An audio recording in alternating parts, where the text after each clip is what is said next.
Hello everyone. I'm here at my table in my makeshift kitchen since it's under construction.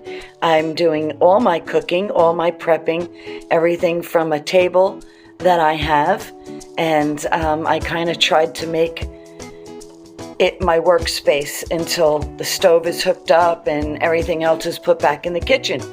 But anyway, I have my ingredients for my dinner tonight, and it's going to be stuffed peppers, but I'm making it with Impossible ground beef. Now, I know a lot of you don't like plant-based products. Some of them aren't really that great, but some of them are. And this one I happen to really like.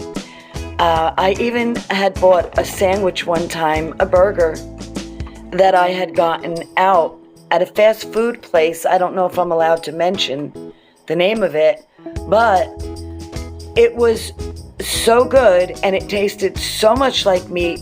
I actually thought they had given me the wrong sandwich, but they didn't. And it was a burger made out of this. So, let's get on with it. Let's make some stuffed peppers using Impossible ground beef. Well, I was cutting my peppers and preparing them, and this one, look, it's got a bad spot inside, and if I cut that part off, then I won't be able to stuff it. All the stuff will come out, see? So, let me go in the fridge and see if I've got another pepper that I can substitute that one with. Alrighty, my rice is just about done, so I'm going to turn off the heat on that rice. And I found a green pepper, and I added it to my little pepper collection, and I sliced them this way to stuff them, because it's just easier. Sometimes if you slice them the other way, they don't stand up and you can't stuff them properly, and these are all weird shaped, so I just sliced them like that. Anyway, I'm going to drizzle some olive oil on them, and into the oven they will go.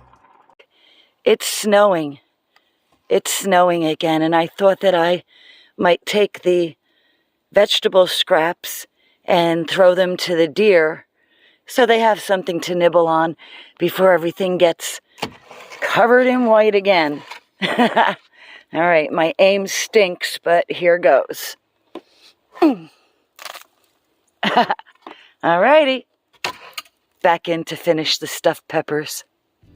Hey, I'm back in the house. I've got my rice off the burner cooling, and I've got my cast iron heating up, and I'm gonna throw in a little bit of fresh chopped garlic.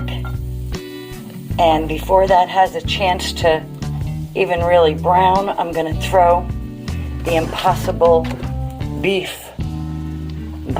ground beef. I'm going to throw in so that that garlic does not burn. Then I'm going to saute that meat and season it with a few things, and we'll see how the peppers are after that. Well, I'll say one thing. It cooks like real meat, and it's got a really good sizzle going on. It's starting to smell good too.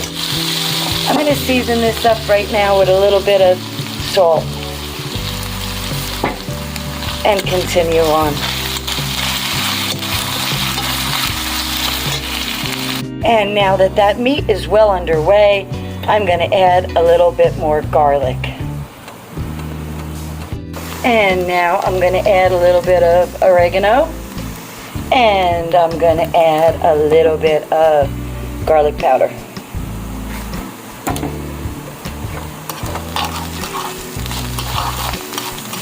I just took a peek at those peppers, and they're doing nicely.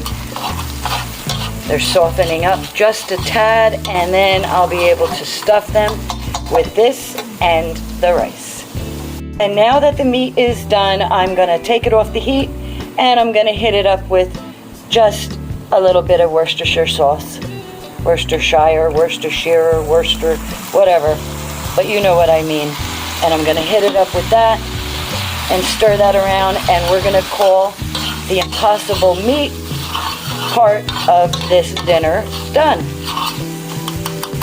All right. Okay, the peppers are softening up. They're ready to come out.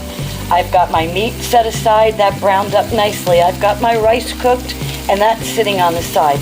But I thought how nice it might be after the peppers are stuffed to put some fresh sauteed mushrooms on top, and then I'm going to put some cheese on there too. And now I'm going to combine the impossible meat with the rice. And I'll mix that all in good. And then it'll be ready to put into our little pepper halves. Yeah, this is coming good. Alrighty, so I have those peppers in the toaster oven since my big oven and stove is not hooked up. So I've got the peppers going in the toaster oven. They're doing pretty good.